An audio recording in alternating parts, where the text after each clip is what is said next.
A single glance at a golden locket. That was all it took to shatter Clara Evans' entire world.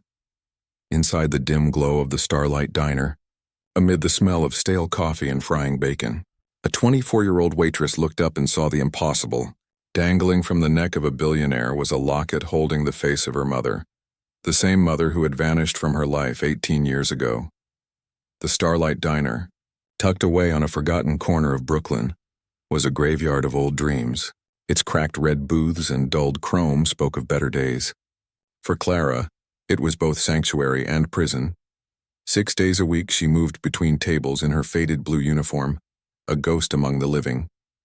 She was an artist without a canvas, her apartment filled not with furniture but second-hand art books and charcoal sketches drawn on butcher paper.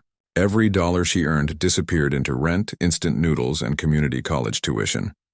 At 24, she already felt old. The light of her childhood had been stolen the day her mother, Isabella, walked out for a gallon of milk and never came back. Clara had been 6. All she had left was a dog-eared photograph. A smiling young woman with storm-colored eyes, her dark hair swept by the wind beside a carousel horse. That face was Clara's compass, and her curse. Her father had died years later, heartbroken and drunk on memories. "She loved you, Clara," he would say. The world was just too much for her, but his story never explained why. Then came the man in booth 4. For 2 months, he appeared 3 times a week, always at 3 o'clock, after the lunch rush when the diner fell into a tired hush. He was older, maybe late 40s, with a face carved from stone and weathered by time. His suits were perfect, his silence heavier than the city rain. The other waitresses called him Mr. Blackwood, after the name on his platinum card.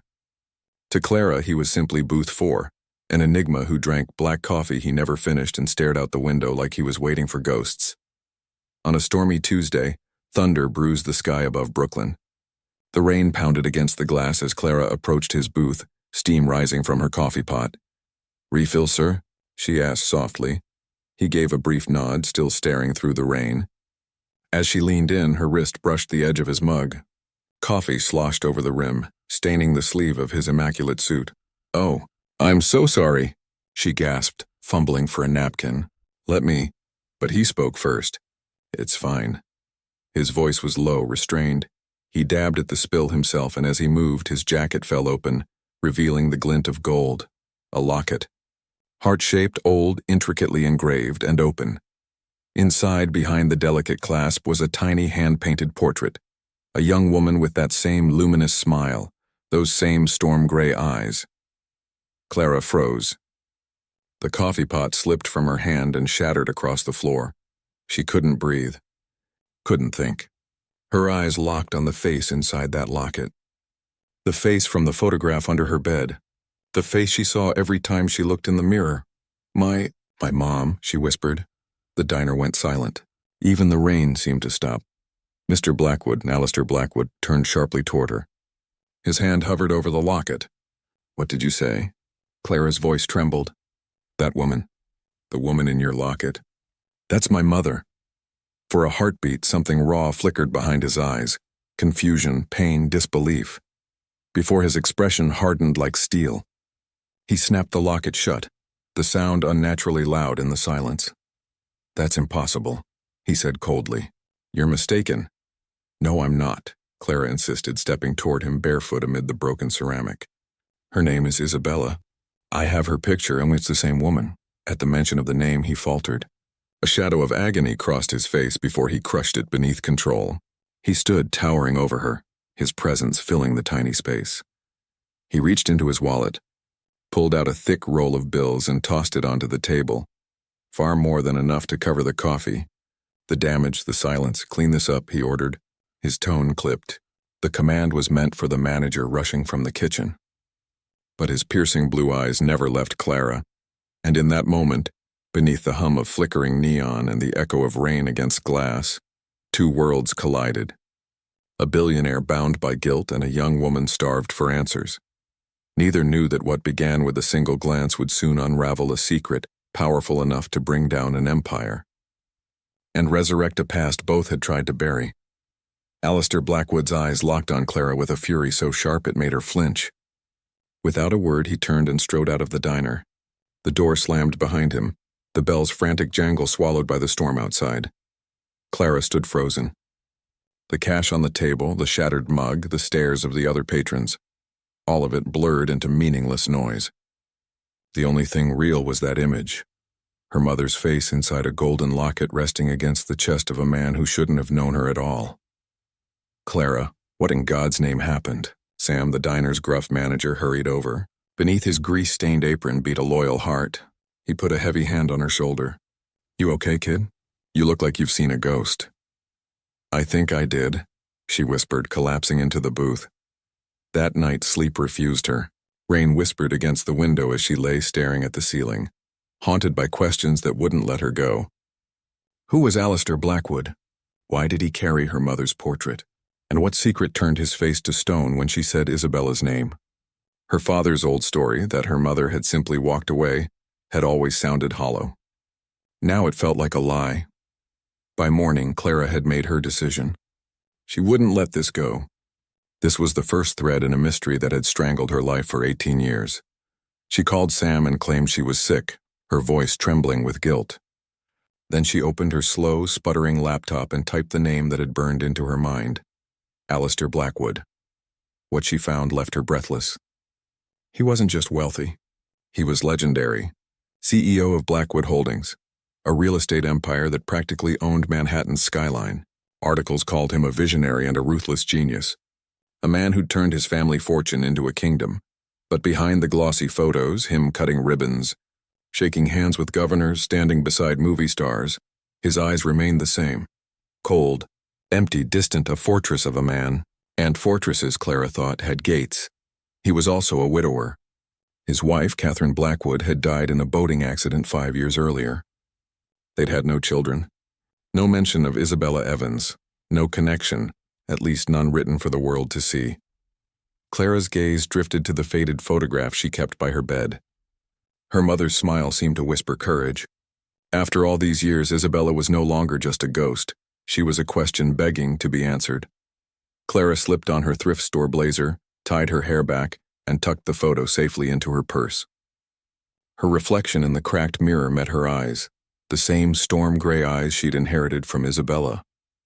But tonight, for the first time, they didn't reflect sorrow. They burned with fire. She was going to the fortress, and she wasn't leaving without the truth.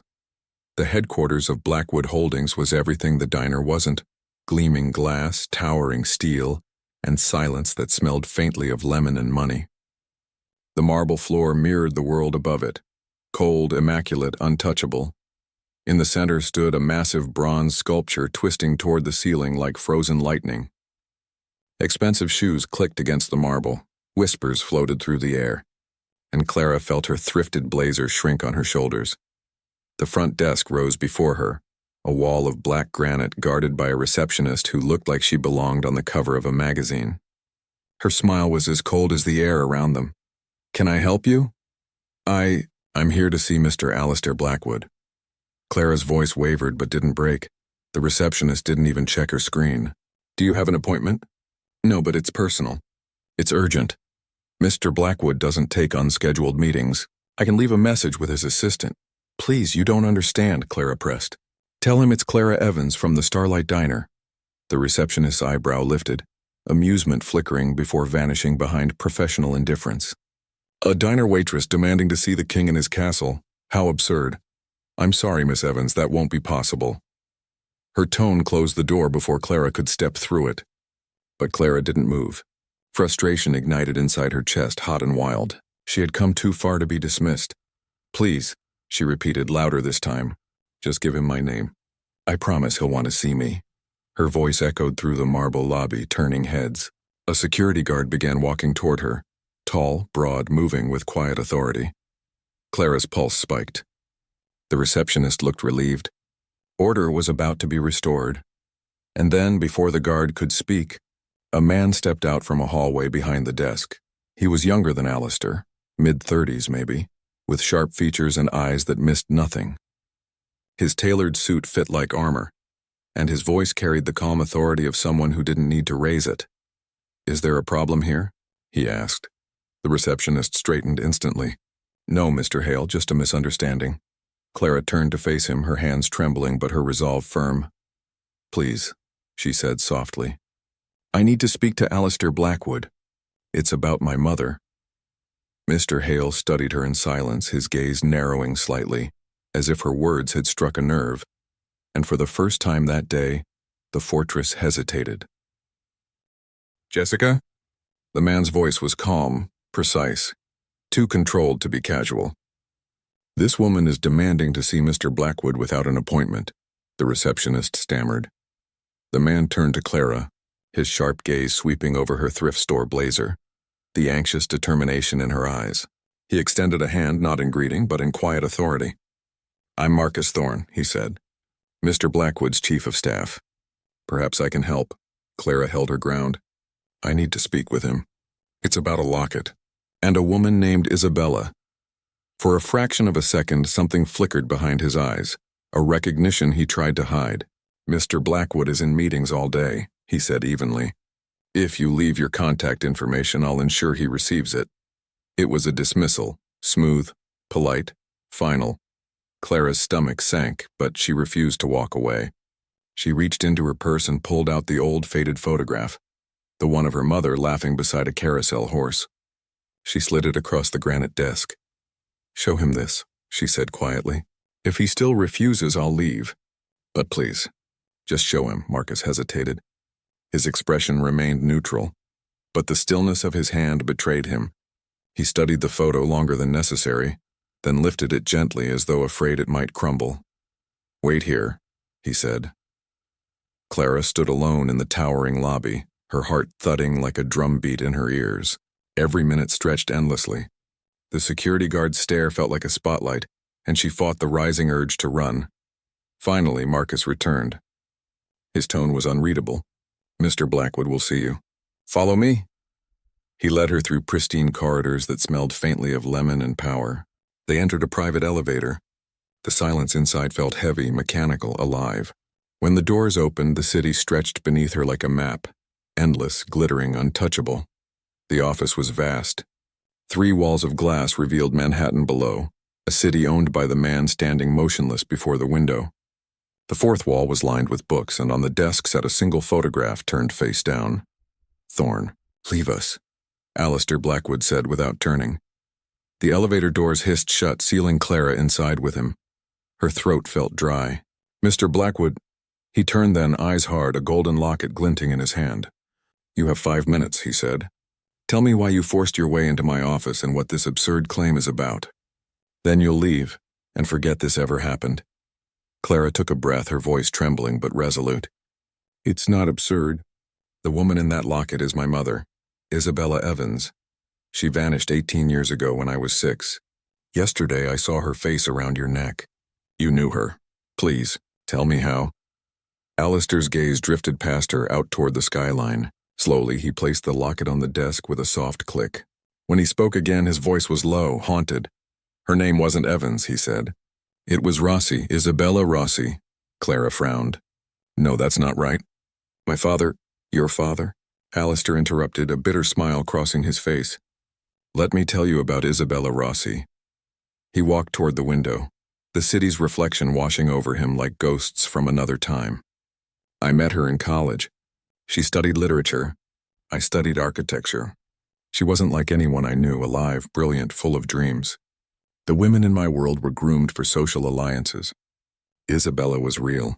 She painted terrible watercolors, quoted poetry, believed she could change the world. To her, I wasn't Alistair Blackwood, heir to a fortune. I was simply Allie." He touched the locket with a faraway tenderness. "We were inseparable. I gave her that locket on our 2nd anniversary. We planned to run away to Europe, to start over, free from my family's control. But my grandmother hated her, said she was after my money, and then, one day she was gone." His voice tightened. "No note, no goodbye. Her dorm room empty. Friend said she'd dropped out and left town. I searched for months, hired investigators, but she'd vanished. I thought she'd left me, or worse, that she'd taken money to disappear." He finally looked at Clara, his eyes sharp and tired all at once. "That belief broke something in me. Everything I've built, this empire, this glass fortress, it was born from that betrayal." The silence that followed was thick with ghosts. Clara's heart ached. For him. For her mother. For the years lost between them. But that doesn't make sense, she whispered. My father, Daniel Evans, said he met her waitressing. That she was lost. They fell in love. Then she left. He said she was fragile, that life was too much for her. Alistair's jaw tightened. Evans, he repeated, the name tasting bitter. So she ran. Changed her name. Built another life. And left that one too. The implication struck like lightning. In his eyes, Clara wasn't a daughter searching for her mother. She was living proof of Isabella's betrayal. Clara felt her world tilt. Could it be true? Could her mother have abandoned one man for another, and then abandoned them both? No, it didn't fit. The woman Alistair described, fearless, radiant, wasn't the broken ghost her father had remembered. Neither sounded like a woman who would walk away from her child. No, Clara said firmly. That's not the whole story. She wouldn't have left me. I know she wouldn't. Alistair laughed, a sound sharp enough to cut glass. You believe that because you need to. I once believed in her too. And look what it made me. He turned his back to her once more. Now you have your answer. My story with Isabella Rossi ended 25 years ago. It has nothing to do with you. He pressed a button on his desk intercom. Thorne, see Miss Evans out. The soft click of the intercom echoed like a closing door, the sound of hope being sealed away behind glass. Clara didn't move. A fierce electric energy surged through her veins. He had given her fragments of a story, sharp pieces that didn't fit together. You're wrong, she said, her voice cutting through the silence. You had investigators. You have more money and power than anyone. If you ever truly loved her, if you still care about the truth, you'll help me find out what really happened. Because someone in this story is lying. Alistair turned slowly, his expression hardening. But behind the anger, Clara saw it, a flicker of doubt. A crack in the walls he'd built around himself. Her words had struck a nerve, disturbing a wound that had never healed. For a moment, the only sound was the faint hum of the ventilation system. Alistair's face was unreadable, torn between fury and something far older. Hope. The past is dead, he said finally. But the conviction in his voice wavered. Is it? Clara took a step forward. You still wear her picture around your neck. That's not the past, Mr. Blackwood. That's a ghost you never buried. His hand instinctively rose to his chest where the locket lay hidden. He'd worn it every day since Isabella vanished. His armor, or perhaps his cage. What do you want from me? He asked, his voice rough. The truth, she said simply. You think she betrayed you. I can't believe she abandoned me. One of us is wrong, but the truth has to be somewhere in between.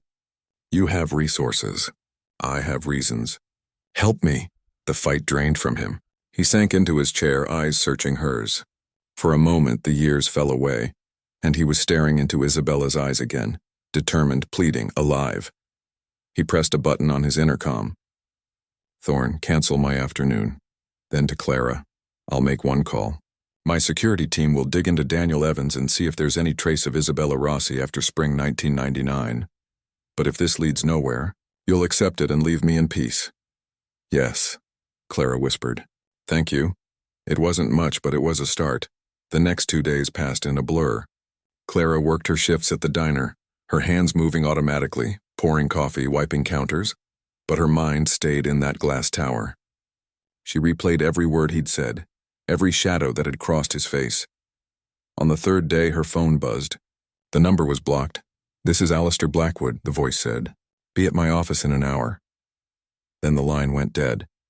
Her hands trembled as she rode the elevator back to the penthouse. This time, Marcus Thorne led her not into the main office but into a smaller conference room. Files and printouts covered the glass table. Alistair stood at the head, his tie loosened, exhaustion etched into every line of his face. We found things, he said grimly. Daniel Evans, he began, construction worker. No criminal record. Died 12 years ago of a heart attack. He and a woman matching Isabella's description moved constantly. Different towns, all cash, no paper trail. She was hiding, Clara murmured. From me, perhaps, Alistair said. But that's not the most interesting part. He pushed a faded bank record toward her. This came from my grandmother's estate. A wire transfer, $250,000, to an untraceable shell company. Dated April 12, 1999. That's when she disappeared, Clara said, her breath catching. Alistair's expression darkened. I always suspected my grandmother had a hand in it, but I could never prove it. She denied everything, until now. Your grandmother paid her to leave? It's what I forced myself to believe, he admitted quietly. Marcus stepped forward, placing another file on the table. We also found this, he said. A hospital record from a private clinic in Connecticut, the same month Isabella vanished. The patient was listed as Jane Doe, but the description matched her. The emergency contact was Eleanor Blackwood. Alistair froze. My grandmother. The clinic was discreet, Marcus continued, used by wealthy families to handle delicate situations. The payment transfer happened 2 days after Isabella's admission. The pieces began to fall into place. Isabella hadn't taken the money and fled. She had been taken somewhere, hidden, controlled. My grandmother ruled this family with an iron hand, Alistair said bitterly. I thought her disapproval was about class. I never imagined. He stopped, gripping the edge of the table. There's one more thing, Marcus said quietly. We tracked down a nurse from that clinic. She's retired now, but for a price her memory came back. He handed over a sworn statement. Clara read it, her pulse pounding. The nurse recalled a young woman, beautiful and distraught, brought in by an imperious older lady. The patient had cried that she needed to return to the man she loved. Then Clara reached the final line, and the words blurred. The clinic had performed blood tests on admission. The patient, Isabella Rossi, was 6 weeks pregnant.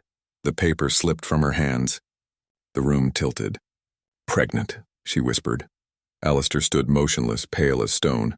His mind raced. Dates, timelines, memories collapsing into a single horrifying truth. Isabella had vanished in the spring of 1999. A child. Born 8 months later. A child now standing before him. His gaze met Clara's. The ice in his eyes shattered, replaced by stunned disbelief, grief, and something raw, recognition.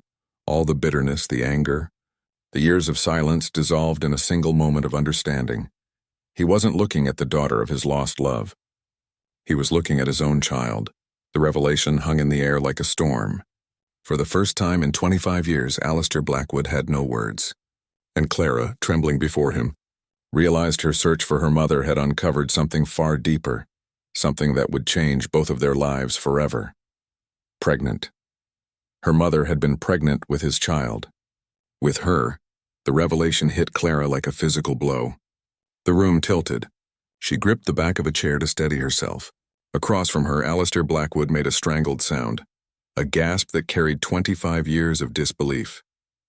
The story he'd told himself all these years, that Isabella had betrayed him, shattered instantly. The truth was far crueler. Isabella hadn't left him. She had been stolen from him, forced into exile by the very family that claimed to protect him. And the child she bore was standing before him now. No, Alistair whispered, shaking his head as if to repel the truth. It can't be. But it fits. The secrecy, the new names, the cash. She wasn't hiding from me, she was hiding from my grandmother. The name left his lips like ash. Eleanor Blackwood. He turned to Marcus Thorne, his voice shaking. Get the car, now. He didn't explain, and Clara didn't ask. There was only one person alive who might confirm the truth. Genevieve Blackwood, Eleanor's sister. 95 years old, living in the family's Gothic estate in the Hudson Valley. The drive was long and silent. Alistair sat rigid beside her, clutching the golden locket that held Isabella's photo. Every time he looked at Clara, pain flickered across his face. She saw it too, the resemblance. The Blackwood mansion rose from the mist like a monument to guilt. Inside they found Genevieve in the solarium, a frail, bird-like woman wrapped in cashmere staring out at a dead rose garden. Her cloudy eyes sharpened as they entered. Alistair, she rasped. You never visit. And you've brought... A guest. Her gaze lingered on Clara. My goodness, the resemblance is uncanny. Alistair didn't bother with pleasantries. I know about the clinic. The money. Isabella's pregnancy. Tell me what Eleanor did. Genevieve's lips tightened. For a long moment it seemed she'd retreat behind family silence. Then she looked at Clara, saw the pain in her grandnephew's eyes, and something inside her gave way. Eleanor did what she thought was necessary, Genevieve said softly. To protect this family. To protect you. She told the story in a voice stripped of emotion, which somehow made it worse. Eleanor had intercepted one of Isabella's letters, a letter joyfully announcing her pregnancy. Horrified, she acted swiftly. Isabella was taken to a private clinic cut off from everyone. She gave the girl a choice, Genevieve said. Keep the child and disappear forever, or end the pregnancy and be free.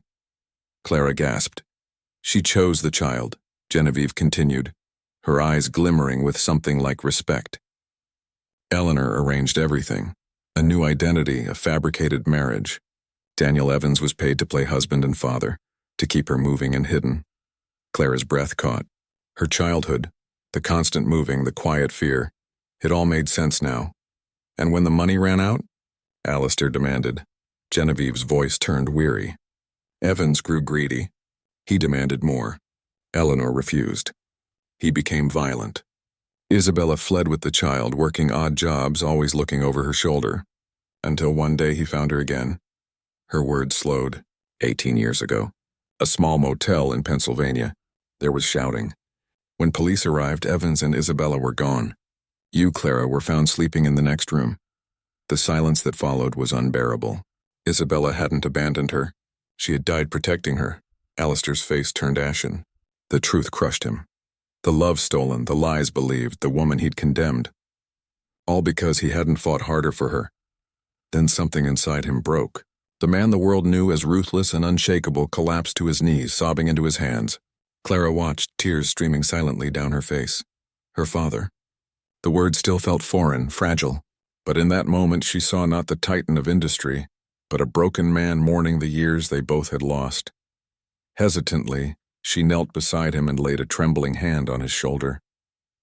He looked up through swollen eyes, truly seeing her for the first time. Isabella's spirit lived in her, the same fire, the same strength. I'm sorry, he choked out. I should have fought for her. For you. You didn't know, Clara whispered. She hid it to protect us. She was strong. He took her hand, clinging as though she might vanish too.